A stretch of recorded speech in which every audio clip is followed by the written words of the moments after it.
Hello students, let us discuss the explanation of laws of reflection on the basis of wave theory of light. पिछले video में मैंने Huygens principal पढ़ाया था और wave front के विषय में बताया था। आज मैं इस वीडियो में आपको बताऊंगा explanation of laws of reflection on the basis of wave theory of light, और इसके बाद दूसरा टॉपिक पढ़ाऊंगा explanation of laws of refraction on the basis of wave theory of light. ये दोनों क्वेश्चंस सीबीएसई बोर्ड एग्जामिनेशन के लिए तो बहुत ही इंपॉर्टेंट हैं, और इसमें से कोई एक क्वेश्चन 2 नंबर या 3 नंबर का पूछता है, इसलिए इसको ध्यानपूर्वक देखें। मोस्ट इंपॉर्टेंट थ्योरी है ये। तो देखते हैं। सपोज कीजिए कि यह एक मिरर, प्लेन मिरर है। यह एक प्लेन मिरर है। इस प्लेन मिरर का नाम हम रखते हैं पीएम, और ये प्लेन मिरर है। कोई एक प्लेन वेव फ्रंट इंसिडेंट होता है प्लेन मिरर के सरफेस पर। प्लेन मिरर के सरफेस पर एक प्लेन वेव फ्रंट इंसिडेंट होता है। तो प्लेन वेव फ्रंट हम कैसे दिखाते हैं, आपको बताए थे कि फिगर में दिखाई तो देगा एक स्ट्रेट लाइन के लॉन्ग। तो सपोज कीजिए कि एक प्लेन वेव फ्रंट है जो इंसिडेंट कर रहा है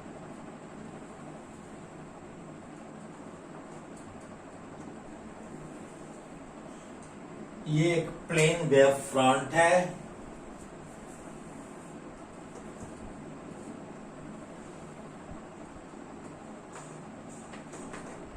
ए बी एक प्लेन वेव फ्रंट है, और यह प्लेन वेव फ्रंट पीएम पर इंसिडेंट हो रहा है, प्लेन मिरर पर इंसिडेंट हो रहा है। अब जरा ध्यान से देखेंगे कि यदि कोई वेवलेट, आप जानते हैं कि वेलोसिटी ऑफ लाइट एक कांस्टेंट क्वांटिटी है, इसको c से इंडिकेट करते हैं, और c का वैल्यू 3 × 10⁸ मीटर पर सेकंड होता है। तो जितने समय में यहां जो वेवलेट पैदा होगा वह जितने समय में यहां पहुंचेगा, इसको मैं डॉट लाइन से दिखा रहा हूं, जितने समय में कोई वेवलेट C पर पहुंचेगा उतने समय में कोई यहां A से जो A पर जो वेवलेट पहुंच चुका है वह रिफ्लेक्ट करके कुछ दूरी तय कर लिया होगा। सपोज कीजिए कि यह यहां पहुंच गया। तो ऐसी स्थिति में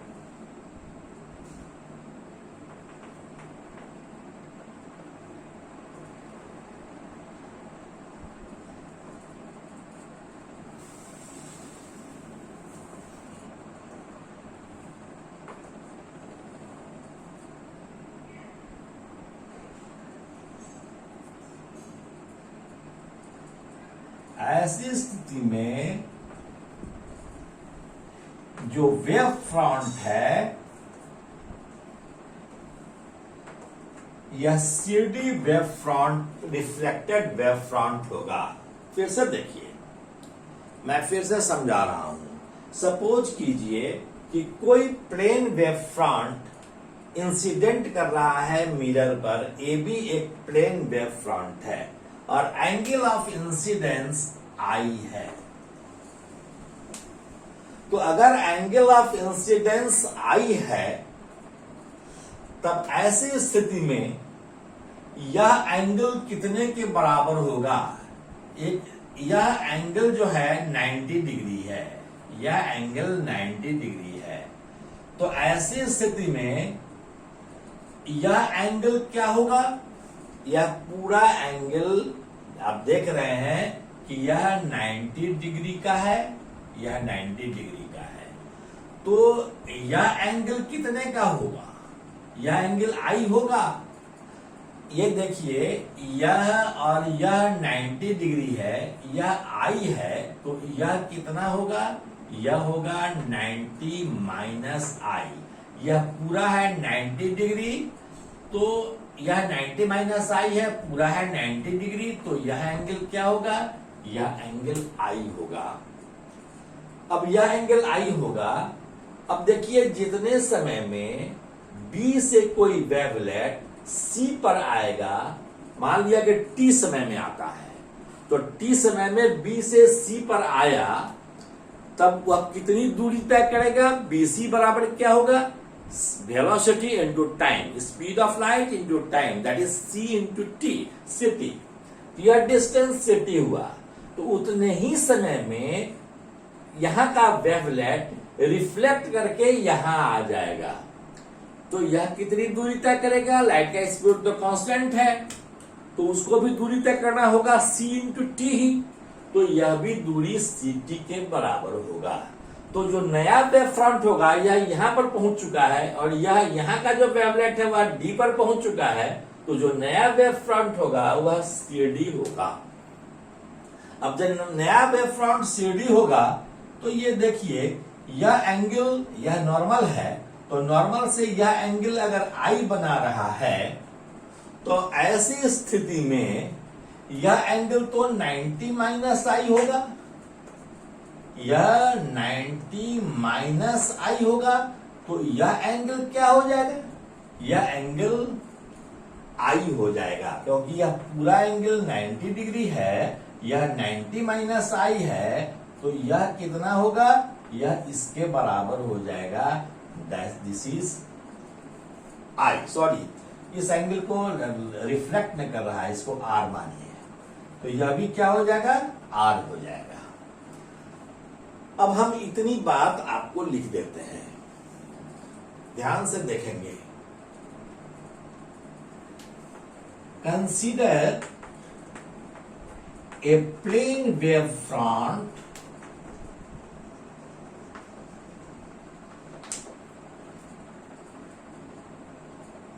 incidents at a consider a plane wave front AB। इस वेव फ्रंट का नाम रखते हैं AB।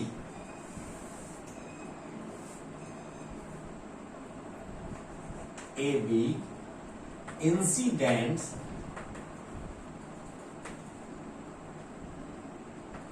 at a plane mirror, at a plane mirror PM,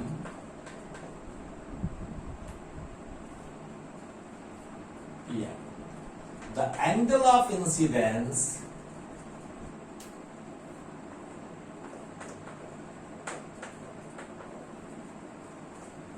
is I. The time, suppose कि यह टाइम t है, in which wavelet from B reaches to C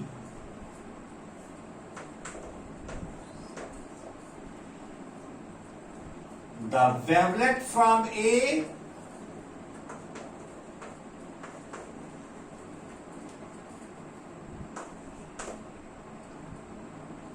reaches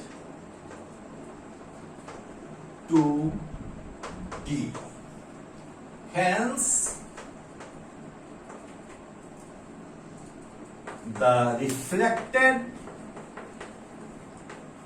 wave front is CD. यह CD reflected wave front होगा। इसको हम NA normal को रखते हैं, और इस नॉर्मल को हमने मान लिया N-C। तो निश्चित ही रूप से कि एंगल ऑफ इंसिडेंस आई है, from geometry angle BAC is equal to I. If angle of reflection is R, इसको हमने एंगल ऑफ रिफ्लेक्शन माने हैं, यह है एंगल ऑफ रिफ्लेक्शन। अगर एंगल ऑफ रिफ्लेक्शन को हम R मानते हैं, then from geometry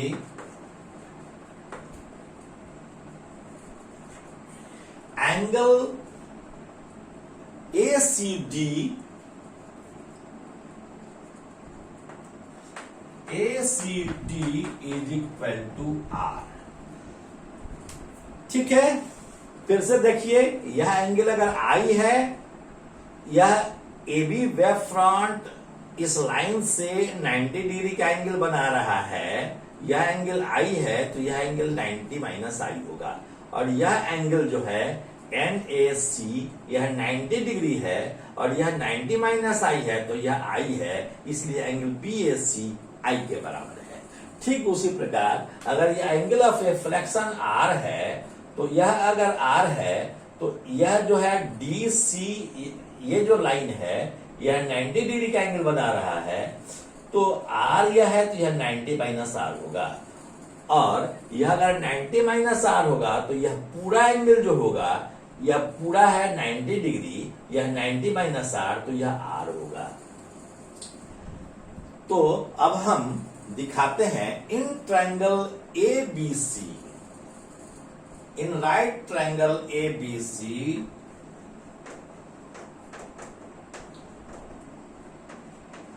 sign I बराबर क्या होगा? Sine I is equal to perpendicular by hypotenuse. इस I के लिए परपेंडिकुलर है BC और हाइपोटेनस होगा AC, तो लिखेंगे BC बाई AC। और BC बराबर कितना है? अगर speed of light small c है और t समय में यह लाइट यहां पहुंचा, तो यह CT होगा, CT by AC। Sine I equal to CT by AC। ना in right triangle ADC sine R बराबर क्या होगा? Perpendicular by hypotenuse. तो इस R के लिए परपेंडिकुलर AD होगा और हाइपोटेनस AC है, तो लिखेंगे AD बाई AC। अब AD कितना है? जब लाइट यहां से, वेवलेट यहां से यहां आया, तो दूरी तय किया CT, तो T समय में ही यहां से यहां आ गया है, तो यह भी AD भी CT के ही बराबर है, इसलिए यह भी CT बाई AC। यह इक्वेशन 1, यह इक्वेशन 2। अब देखिए, from 1 and 2 right hand side CT by AC दोनों में है, इसलिए लेफ्ट हैंड साइड भी बराबर होगा। इसलिए 1 और 2 से साइन I बराबर sine R। From 1 and 2 sine I बराबर है साइन R, इसलिए एंगल I बराबर है एंगल R के। यही हमको प्रूव करना था। This is proved. कहने का मतलब यह है कि angle of incidence angle of reflection के बराबर होता है। यह मेन यही लॉ ऑफ रिफ्लेक्शन है। तो हमने लॉ ऑफ रिफ्लेक्शन को एक्सप्लेन किया on the basis of wave theory of light. अगला टॉपिक हम पढ़ते हैं explanation of laws of refraction on the basis of wave theory of light. अब हम इसको पढ़ते हैं।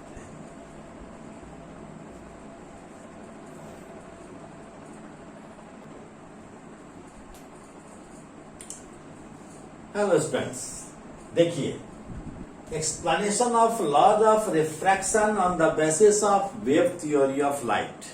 अभी आपने पढ़ा था explanation of laws of reflection, अब पढ़ रहे हैं लॉज ऑफ रिफ्रैक्शन।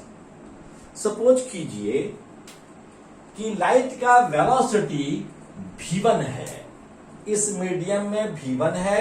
सपोज कीजिए कि यह पहला मीडियम है, पहला मीडियम में वेलोसिटी ऑफ लाइट v1 है। यह दूसरा मीडियम है, दूसरा मीडियम में वेलोसिटी ऑफ लाइट v2 है, क्योंकि मीडियम चेंज करने से वेलोसिटी बदलता है। डेंसर मीडियम में वेलोसिटी घट जाता है। तो सपोज कीजिए कि कोई लाइट, कोई वेव फ्रंट है, ए बी एक प्लेन वेव फ्रंट है, जो एक्स एक्स डैश एक इंटरफेस है जो दो मीडियम को अलग करती है, उस पर इंसिडेंट होता है।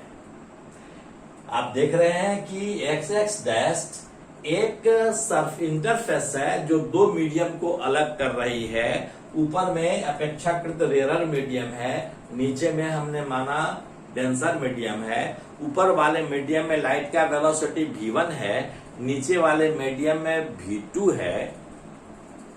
अब कोई लाइट आई एंगल ऑफ इंसिडेंस आई बनाते हुए इंसिडेंट कर रहा है। यह प्लेन वेव फ्रंट है। प्लेन वेव फ्रंट कब आएगा? जब लार्ज डिस्टेंस से कोई वेव फ्रंट आ रहा है, जैसे सनलाइट आ रहा है। तो यह एक प्लेन वेव फ्रंट है। जितने समय में बी सी पर आएगा, उतने समय में ए, मान लिया ए का वेवलेट डी पर आ गया, तो बी से सी तक आने में दूरी तय कितना करना पड़ा? हम समय टी लिए हैं, बी से सी तक आने में लगा समय टी है, और स्पीड ऑफ लाइट इस मीडियम में v1 है, तो bc क्या होगा? bc होगा v1 into T.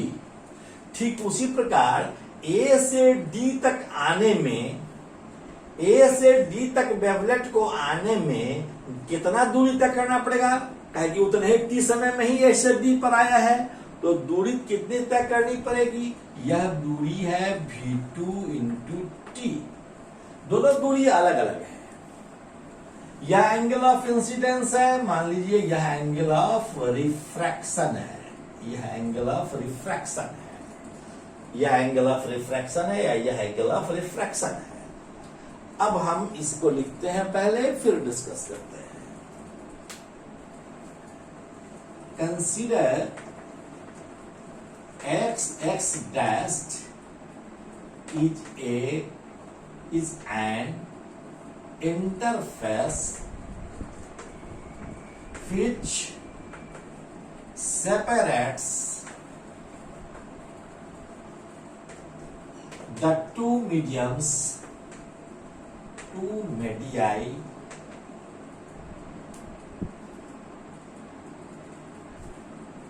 having refractive indices,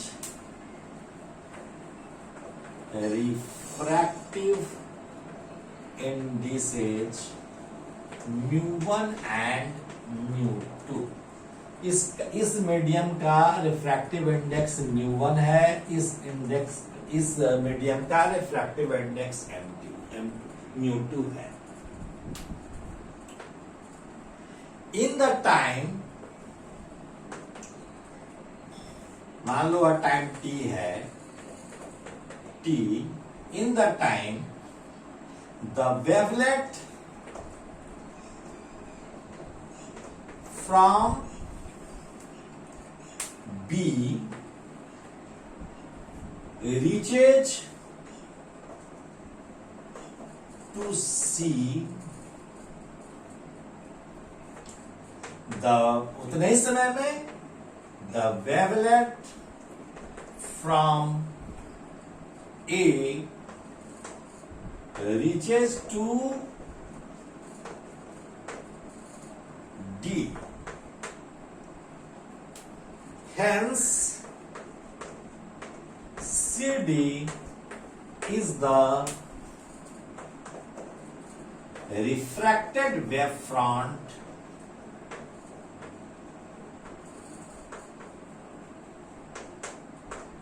of AB। AB का रिफ्लेक्टेड वेव फ्रंट CD हो गया। Let angle of refraction is R। अब हम ज्योमेट्री का इस्तेमाल करते हैं इन राइट ट्रायंगल ABC। आप जानते हैं कि यह एंगल अगर आई होगा तो यह भी आई होगा, पहले से मालूम है आपको, मैंने बताया था कुछ देर पहले कि यह आई होगा तो यह 90 माइनस आई होगा तो यह आई होगा। उसी तरह से यह अगर एंगल R है तो यह 90 माइनस R होगा तो यह R होगा। तो इन right triangle ABC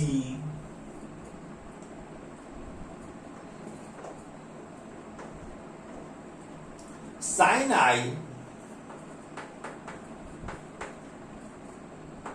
is equal to perpendicular by hypotenuse, that is BC perpendicular है I के सामने और हाइपोटेनस हो गया AC, BC by AC।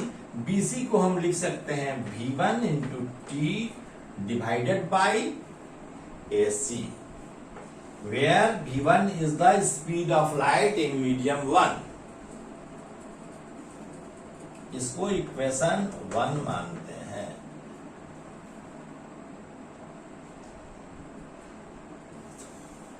यहां एक लाइन लिख देते हैं, the speed of light in the two medium.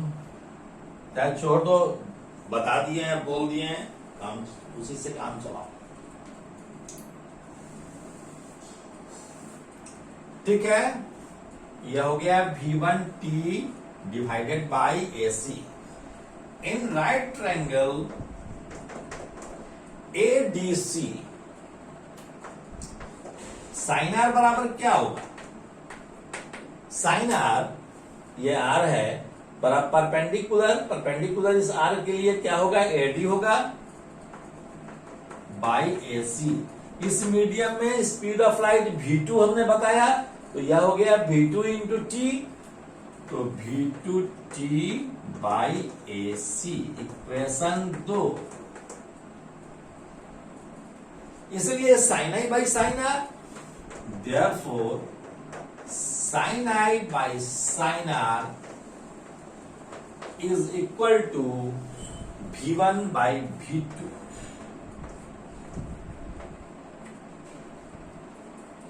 यह इक्वेशन 3 है। But V is inversely proportional to mu, या म्यू इज है ना, V is inversely proportional to mu. इसलिए V1 बाई V2 बराबर होगा μ2 बाई μ1। आप जानते हैं कि जितना डेंसर मीडियम होता है स्पीड उतना ही कम होता है। इसका मतलब है कि V इनवर्सली प्रोपोर्शनल म्यू के होता है, इसलिए V1 और V2 का रेशियो μ2 और μ1 के रेशियो के बराबर होगा। V1 by V2 is equal to μ2 by μ1। इसको इक्वेशन 4 लिखते हैं। इक्वेटिंग 3 and 4, यह V1 by V2 sine I by sine R के बराबर है, यहाँ V1 बाई V2 μ2 बाई μ1 के बराबर है। इसलिए sine I by sine R μ2 by μ1 के बराबर हो जाएगा। इसलिए sine I by sine R यानी फ्रॉम 3 and 4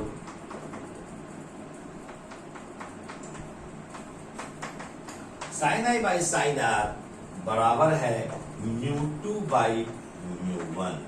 यही लॉज ऑफ रिफ्रैक्शन है कि साइन I और साइन R का रेशियो μ2 और μ1 के बराबर होता है। ठीक है, या इसको हम ऐसे भी लिख सकते हैं कि यह 1μ2